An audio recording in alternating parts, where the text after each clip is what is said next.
What's up, everyone? My name is Edson Cardona, and I want to welcome you guys to the hashtag Let's Kick It series. On these episodes, we get the pleasure to be joined by professional athletes, get a little insight on their background and how they made it this far in their athletic careers. A conversation between athletes about their journeys leading them to success. I hope you guys enjoy.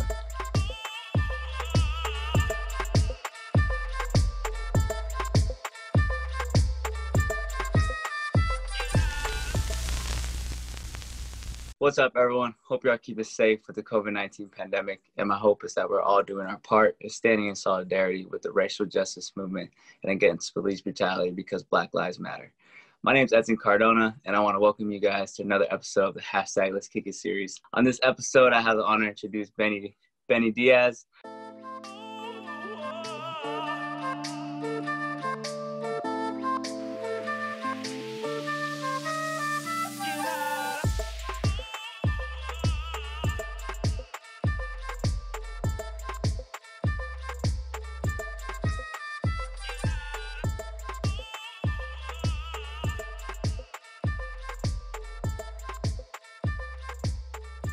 Born in Los Angeles, California, but raised in Fort Worth, Texas. Grew up playing for an academy called Guameru SC in Fort Worth, Texas. Then moved to Querétaro in 2013. Was with Cimarrones of the Liga de Ascenso for one season in 2018. Went back to Querétaro and now playing for Club Tijuana. So without further ado, I would like to welcome Benny. Series. Shout out to everybody watching. We out here. What's up, brother, man? I want to appreciate you. I thank you for being part of this episode on the hashtag Let's Kick It series, man. I can't wait to hear your story. Let's let everybody listen to it, bro. Well, let's get started, man. So every athlete has their story. You know, every athlete has gone through so much, you know, to begin whatever career, whatever sport that they started. So as your journey started, you know, when did your journey begin as an athlete? Well, I started getting into soccer when I was 7. Obviously, you know, I was just younger. You know, everybody likes to play, kick the ball around. But I started getting a little bit older, 9, 10 years old. And I guess I was, like, doing pretty decent in the teams I was at. And I really liked the sport. And I started taking it a little bit more serious at the age of 10, 11 when I started getting into club soccer. And I started, I'm a goalkeeper, so I started training as a goalkeeper, and that's when I started to develop better as a goalkeeper, not just as a player.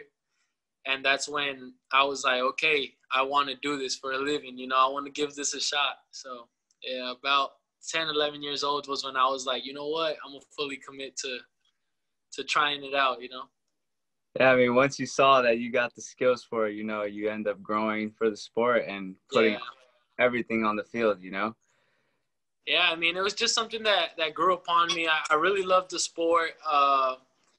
The goalkeeper coach I had, he was a professional goalkeeper for Rayados in Monterrey. So, like, he helped me a lot. And my coach, he was a big-time player, Guameru Garcia. And so the academy was real good. We had really good training sessions. So I started developing real good. And he was the one that told me, you know what, if you keep going the way you're going, I can help you get to Mexico. So I was like, why not shoot for it? You know what? Give it a try. Definitely. At that point, you know, and at a young age, you love to hear, you know, that support from the people behind you and your coaches to tell you, like, hey, man, you got what it takes. As long as you keep it up with the discipline and stay motivated, you'll make it to where you are.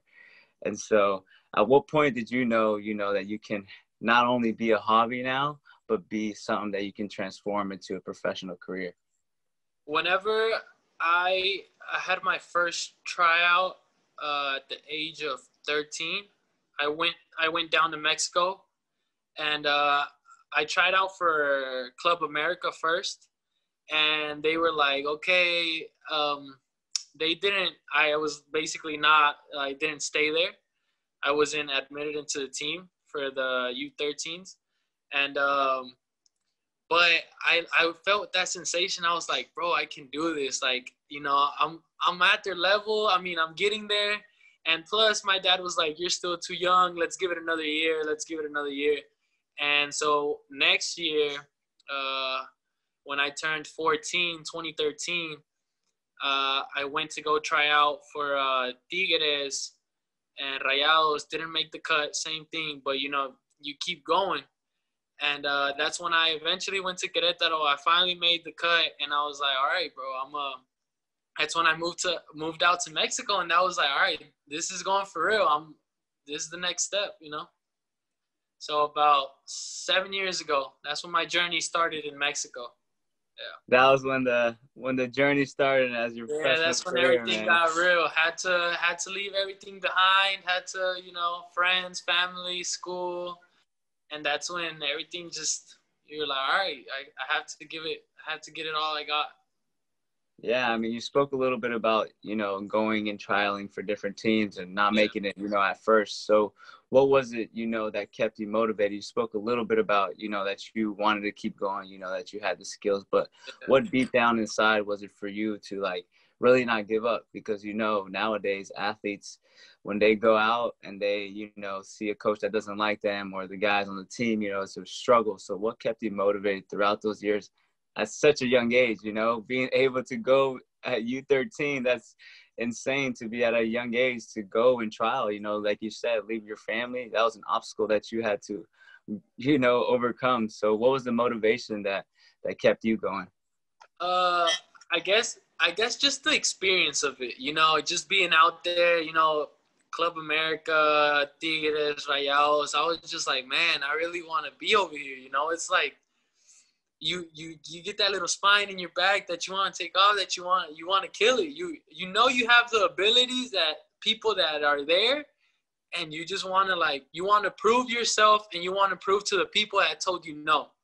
You know, the same people that told you not, sorry, you didn't make it. Just keep pushing. You know, you're young. I was 13, going on 14. I was like, man, I still have a lot of time, so keep pushing, keep trying, you know, not to give up.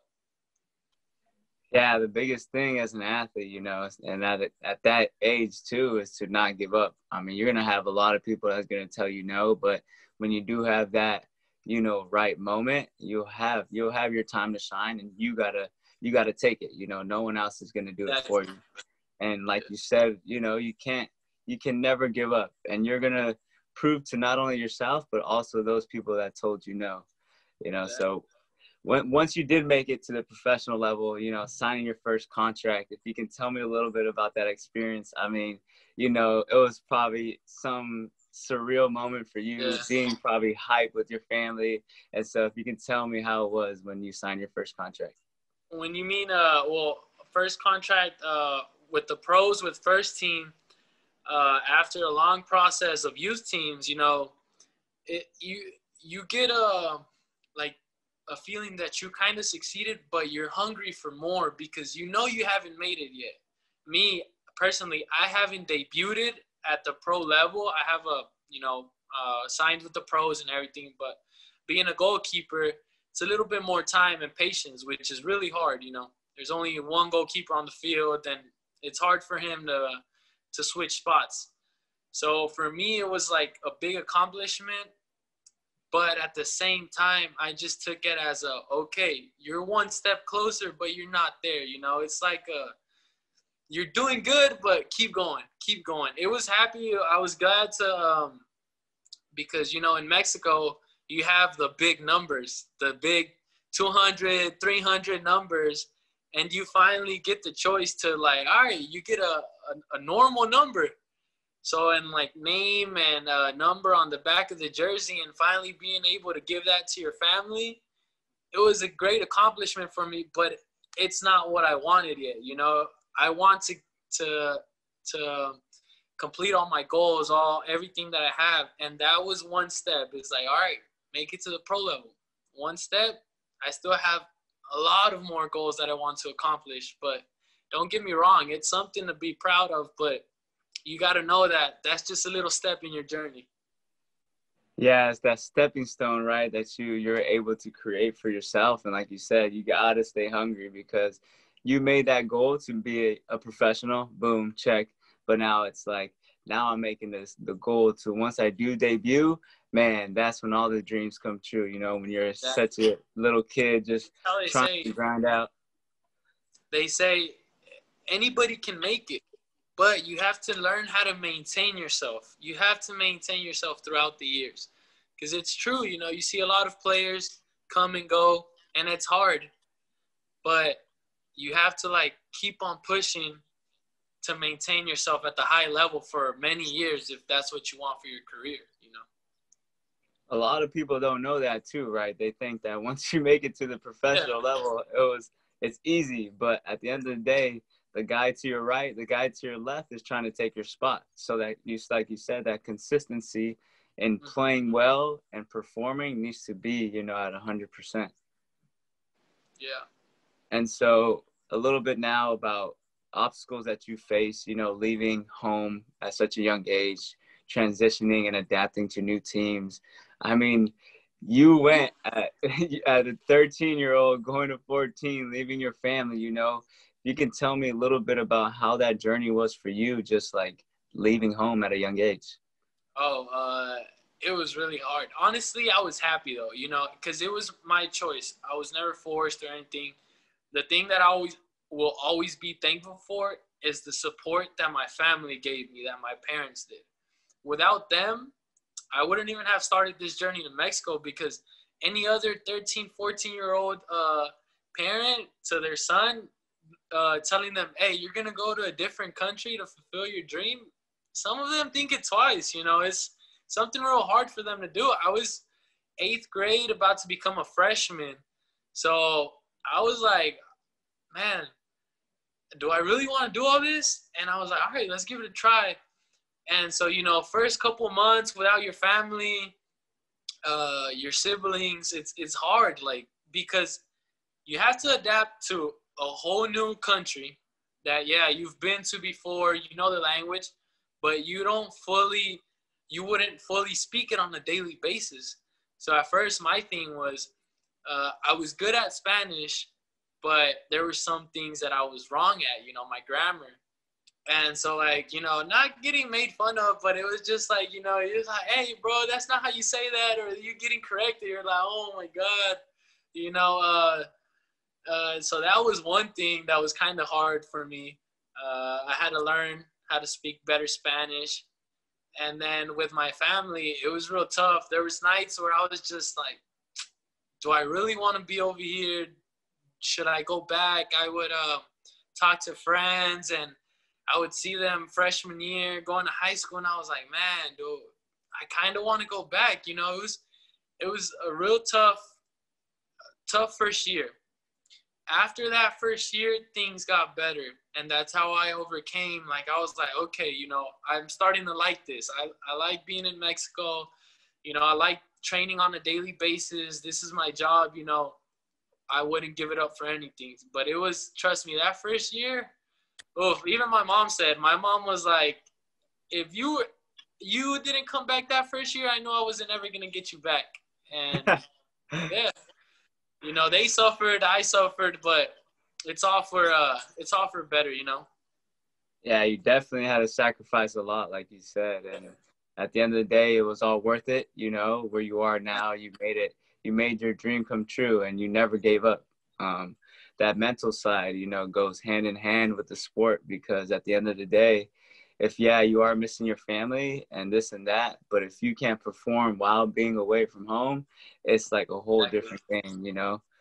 And it's amazing too. We talk about, you know, the support system that you had, and that kind of goes to, you know, after seeing your success and after, you know, succeeding, I mean, not to the highest level, you know, where you want to be in debuting, you know, you already made it there, but like you said, you're one step closer. But who can you really like credit your success to? I think you have to give a lot of credit. Well, I would give a lot of credit to the coaches I had, to the coaches in the States, my coach that helped me get to Mexico. And then my coaches I had in Mexico to make me a better player, to develop me as a better player, to help me grow. And you have to give yourself credit too, because the discipline you have to give into this, it's, man. And you have to give it a lot of time because this, at the end of the day, this is your job. This isn't a hobby anymore. This isn't just I want to take things serious right now. You have to always do your thing 100%. You have to fully commit. So I think you have to give yourself credit for the things you do. And then you also have to push yourself more for when you're not giving that 100%. Because at the end of the day, you're alone in this. The soccer career, it's an individual one, you know, because only you can prevent yourself from growing, or you can make yourself into a bigger player. So I would have to give in my early stages, you know, credit. I have to give a lot of credit to those two coaches that I had in Texas, and a lot to my parents, bro. Like, without my parents, they had me 5-6 soccer teams. They had me Saturday and Sunday tournaments everywhere, bro. My mom had to drive me 1 hour away. My dad had to, like, get out of work, come pick me up, like, after school and everything. So a lot of credit has to go to my parents and to those coaches over there that gave me that support and helped me take it to the next level in Mexico. And then in Mexico, same thing, you know, had a couple of coaches that just make me into the player that I am today. And I really appreciate those coaches along the way, you know.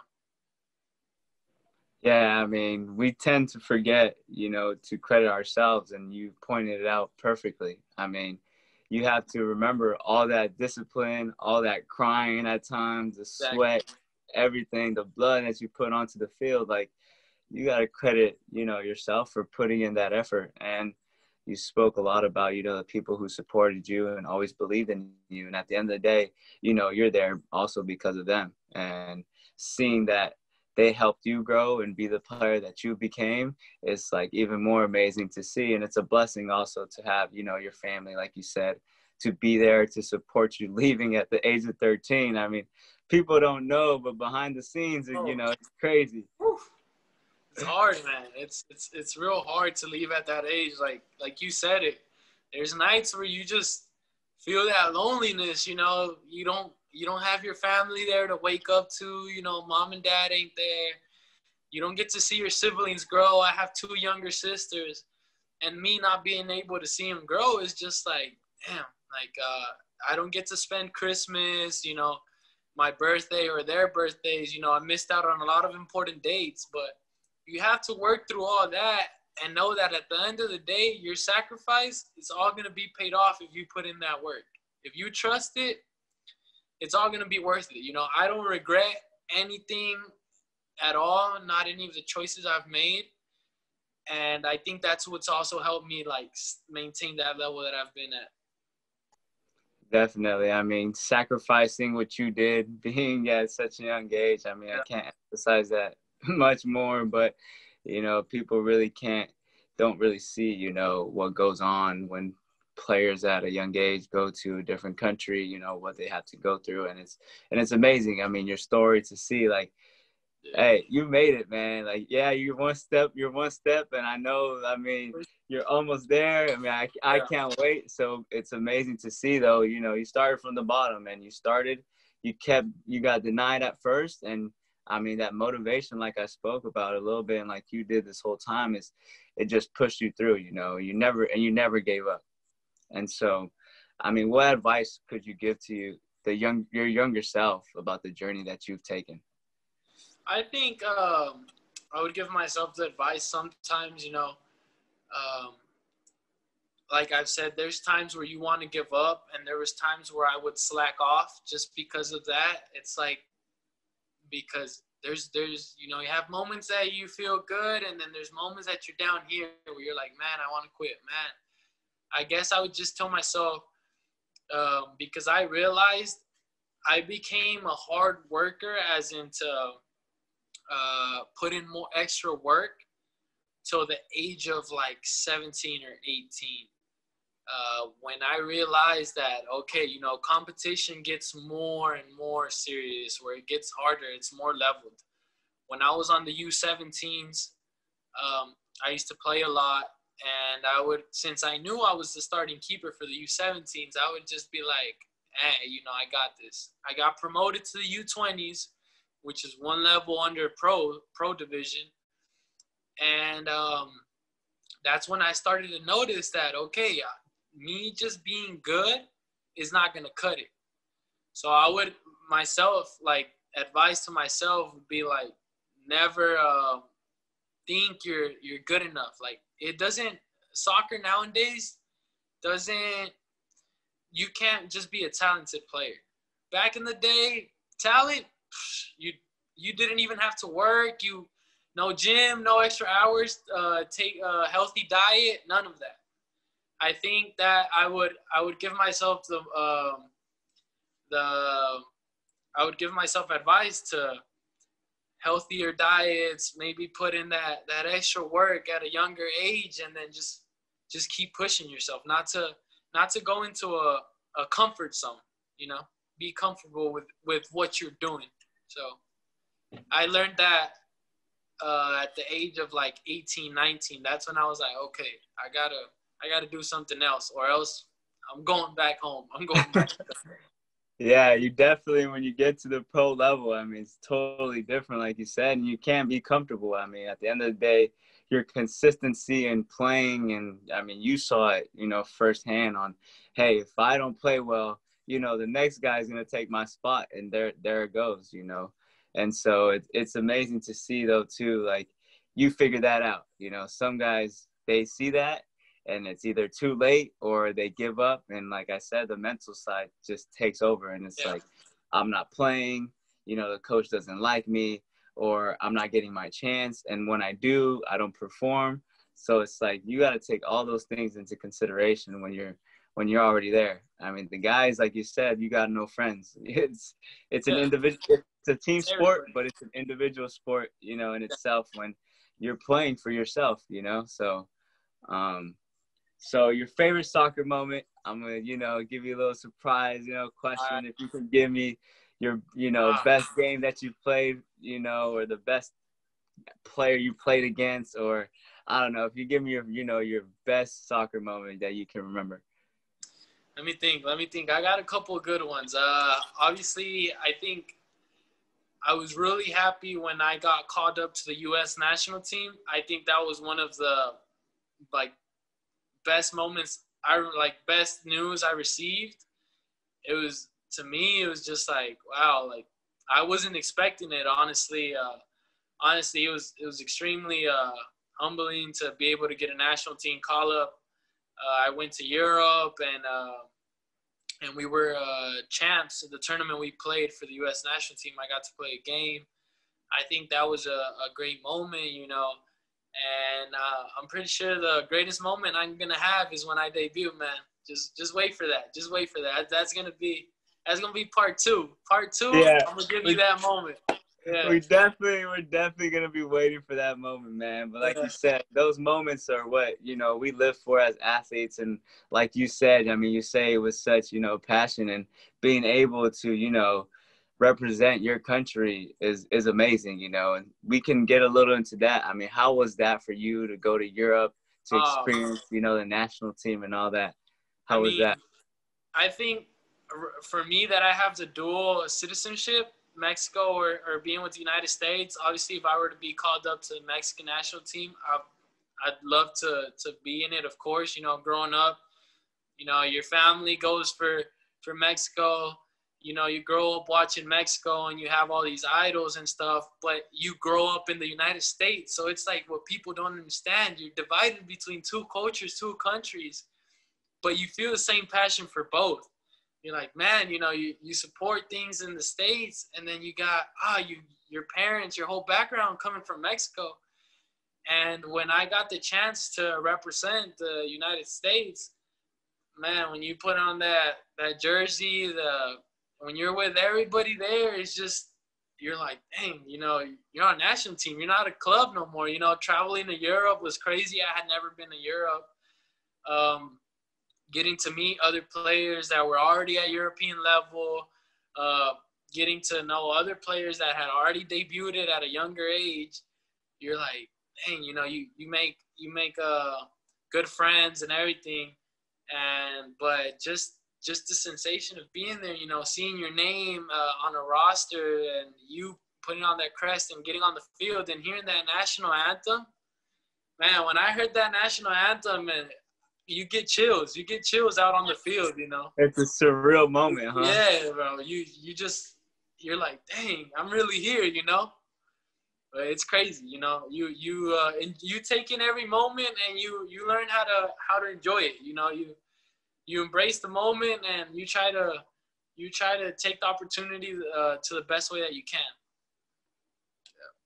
Yeah, man, you definitely cherish those moments. And, you know, once you look back at that and you're just like, man, you know, you thank God too, because at the end of the day, your hard work, like you said this whole time, paid off, you know, and you're so blessed to make it, to go put on the jersey. And I know, I mean, hearing a national anthem when you're representing the country, it's like, Crazy. It's like the world stopped, man. Yeah. And so I want to thank you so much, man, for being part of the hashtag Let's Kick It series on this week's episode. I wish you nothing but the best. I know I'm going to see you put on that jersey and debut, man. I can't wait to have your jersey back here and have it signed, man. So, but I want to thank you so much, man. I appreciate you for having me, brother. You know, anytime, I appreciate it. You know, shout out to everybody that's going to watch this, you know, but we out here. We're definitely going to be waiting for part 2, so that'll be amazing. We're going to have part 2. Part 2 coming soon. After that debut, we're going to have part 2. I'm going to give you all the details. Well, that wraps this week's episode on the hashtag Let's Kick It series. I want to thank everyone who joined us this week. Don't forget to join in next week. We're going to have another professional athlete tell us about their story. Thank you again to Benny, and I hope that nothing but the best, and we'll see him debut soon. Thank you, guys.